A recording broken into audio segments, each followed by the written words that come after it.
El miércoles la Cámara de Diputados sesionará para tratar el presupuesto 2026, ley que el gobierno quiere que se apruebe antes de fin de año, y también La Libertad Avanza pretende un tratamiento exprés en el Senado de la reforma laboral. Para hablar de estos temas estamos en comunicación con el diputado nacional por Provincias Unidas, Esteban Paulón.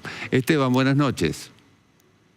¿Qué tal, Jorge? ¿Cómo te va? Buenas noches. Muy bien, gracias. Bueno, este apuro del gobierno, ¿crees que se concretará? Es decir, que logrará tener la ley madre, que es el presupuesto, y la reforma laboral antes de fin de año. Bueno, por el presupuesto y hay dos leyes fiscales, Jorge, la ley del perdón fiscal, lo que se llamó dólares del colchón en su momento, y otra ley de responsabilidad fiscal para aquellos funcionarios o legisladores que pudieran aprobar leyes que no cuenten con el presupuesto correspondiente. Esas leyes las vamos a estar tratando mañana en las comisiones en la Cámara de Diputados. Habrá dictamen allí y es muy probable que en una sesión muy larga, que va a empezar a la tarde del miércoles a las 2 de la tarde, pero seguramente va a finalizar el jueves entrada la mañana, finalmente se pueda aprobar. Lo de la reforma laboral, bueno, esas leyes luego pasan al Senado.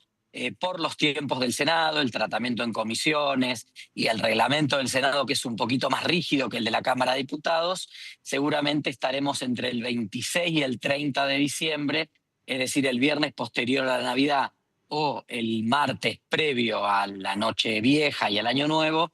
El Senado estará transformando en ley fundamentalmente el presupuesto. Habrá que ver las otras dos normas que, como contienen temas penales, a veces requieren un poco más de debate.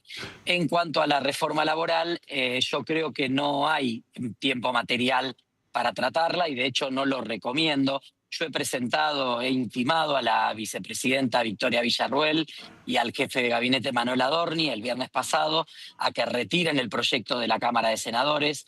Es un proyecto que debe ingresar por la Cámara de Diputados, tiene materia tributaria, la Constitución es clara en este sentido.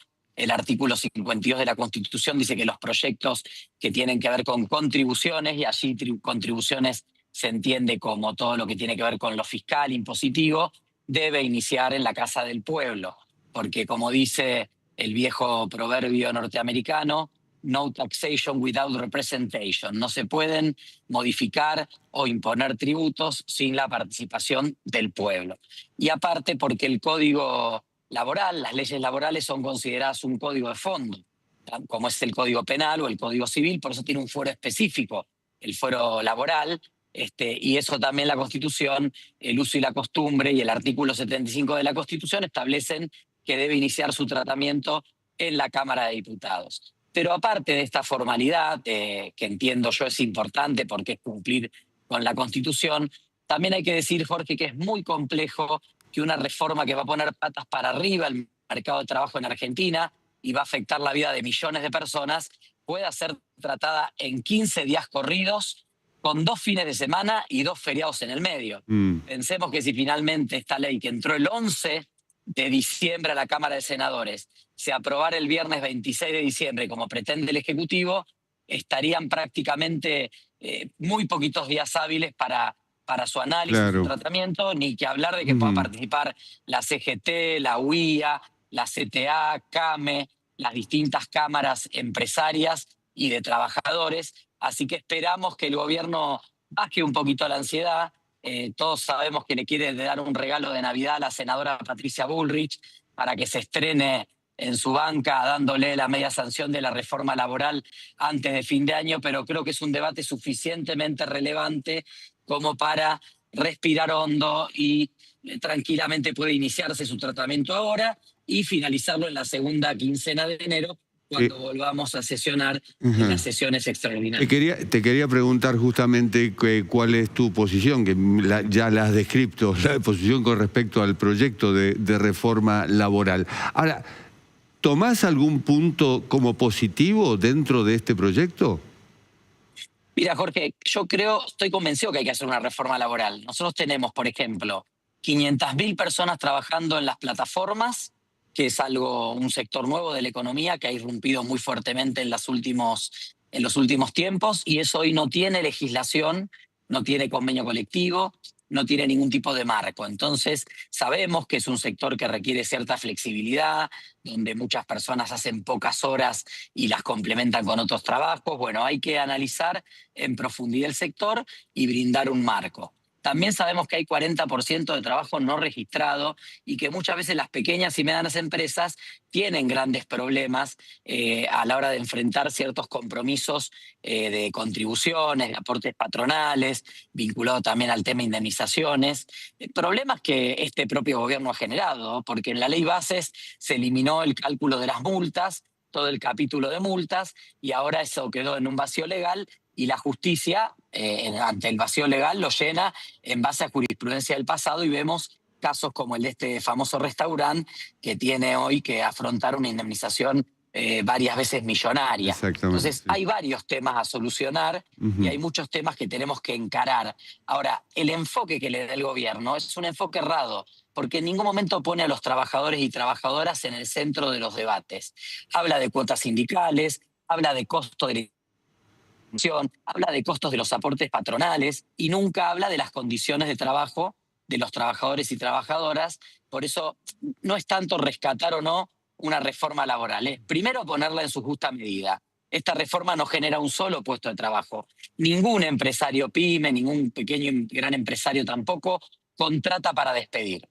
La gente contrata si hay actividad económica, si los salarios tienen capacidad de compra, si hay Ahora, inversión privada. Los sectores se Esteban, dinamizan. ¿puede ser un enfoque de máxima para negociar? Bueno, puede ser. Lo que pasa es que la verdad es que es una ley que viene un poco mal trabajada porque esta es una ley producto del Consejo de Mayo.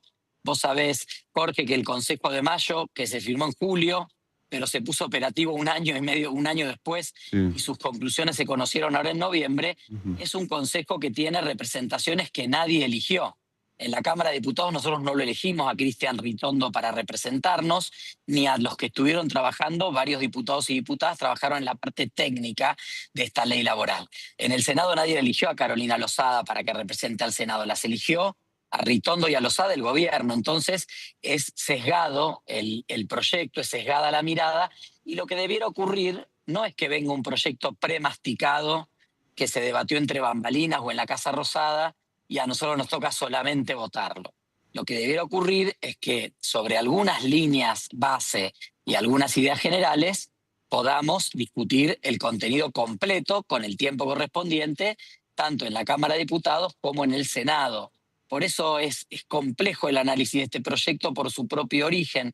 De todos modos, está convocado para extraordinarias y tenemos 2 meses y medio para debatirlo. Mm. Tranquilamente nos podemos tomar ese tiempo, inicie en diputados o inicie en el Senado, para realmente dar un debate en profundidad. Hay un problema de legitimidad de ambos lados del mostrador. Por un lado, por supuesto, la oposición política ve, como bien planteas, las falencias que tiene este proyecto o los puntos negativos que puede tener este proyecto. Pero por el otro lado está la legitimidad de quienes convocan a la marcha del jueves, en especial la CGT, que ha despertado de pronto, justamente, inclusive antes de conocerse la letra del proyecto.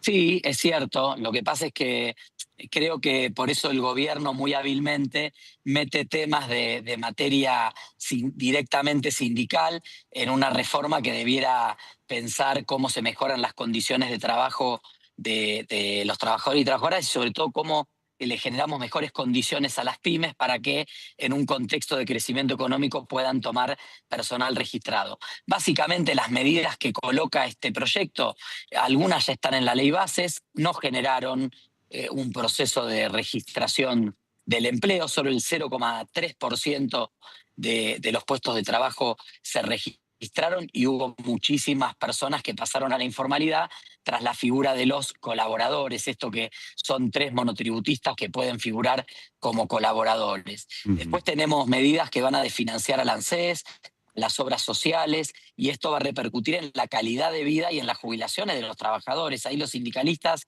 podrán recibir algo menos de dinero para las obras sociales, pero los que en definitiva van a tener que terminar pagando copagos y pagar las radiográficas, menos descuentos en los medicamentos, cuotas extra en sus prepagas u obras sociales, finalmente son los trabajadores y trabajadoras. Por eso también no solo hay un tema de legitimidad de los actores que están involucrados, sino también de enfoque en los debates que se dan aquí. Te diría más, se habla mucho y se utiliza mucho a las pymes para justificar este proyecto. Y la verdad que no hay medidas diferenciales para las pymes prácticamente. La mayoría de las medidas son medidas generales que también van a tener la posibilidad de acogerse las grandes empresas Ujú. y por tanto perdemos la oportunidad de dar un debate en serio también con las pymes, que son las grandes generadoras del empleo, que son las que tienen problema si tienen que pagar una indemnización con multas excesivas. Las grandes empresas, la cuestión de las indemnizaciones lo tienen calculado en su costo general y no incide, pero en las pequeñas sí, obviamente puede ser muy negativo y hasta puede generar situaciones de quebranto, ¿no? Entonces, en lugar de enfocarnos en pensar en las pymes, se toman medidas generalistas que desfinancian al sistema sin diferenciar, que toman el tema de plataformas sin diferenciar cuántas horas haces en la plataforma, si es tu actividad principal o no. Bueno, hay varios errores conceptuales que sin un debate serio en el Congreso vamos a tener dificultades para poder poner sobre la mesa, ¿no? Y vamos a ir a una reforma que es un desgaste de tiempo y de energía, que es una oportunidad que podríamos haber tenido y que finalmente no va a servir para el objetivo que todos perseguimos, que es más empleo, empleo registrado de mejor calidad y mejor calidad de vida, fundamentalmente para trabajadores y trabajadoras. Una pregunta sobre el presupuesto. ¿Crees que de aprobarse resuelve la relación con los gobernadores? Mira, en principio estamos esperando una nueva propuesta que se presentaría mañana en la Comisión de Presupuesto. En principio, te diría que el gobierno hace lo que viene haciendo. A las provincias más chicas, que tienen más necesidades, pero que también es más fácil para el gobierno acercarse y resolverle los problemas a través de los adelantos del Tesoro Nacional, les transfiere hoy 43.000 millones de pesos. Misiones, Entre Ríos, Catamarca, Tucumán, que son quienes le van a aportar desde distintos bloques pequeños los votos para llegar a 131, 132, 133 y aprobar el presupuesto. A las provincias grandes como Santa Fe y Córdoba, la compensación que les debe la Nación es una compensación muy grande. Mm. Santa Fe son unos 650.000 millones de pesos al año por la compensación de la caja de jubilaciones, que es la principal demanda que tiene la provincia, y la Nación hoy no está en disposición de pagarlo. Incluso a Córdoba le hizo una promesa, le pagó una cuota y después finalmente terminó sin continuar con esa recomposición. Eso el Ujú. gobierno no está dispuesto a ponerlo en el presupuesto. Y después hay 3 leyes centrales que tienen, no por ser temas nacionales, no dejan de impactar en las provincias, por lo tanto allí hay una realidad y una preocupación de las 24 jurisdicciones, que son la Ley de Emergencia en Discapacidad. Hace pocos días el propio jefe de gobierno, la vicejefa de gobierno, convocaron a una reunión a las entidades de discapacidad, pero la verdad es que no dan una respuesta. Le pasa a todas las provincias, no están en condiciones de dar una respuesta si el gobierno no acata los fallos y cumple la ley. El financiamiento universitario y la ley del Garrahan, de la emergencia Claro. en pediatría, ¿no? Ujú. Entonces, sin esas 3 leyes en el presupuesto también es muy difícil Mm. lograr el acuerdo de las provincias grandes. Esteban Paulón, diputado, muchísimas gracias. Gracias, Jorge, que tengas buena noche. Buenas noches.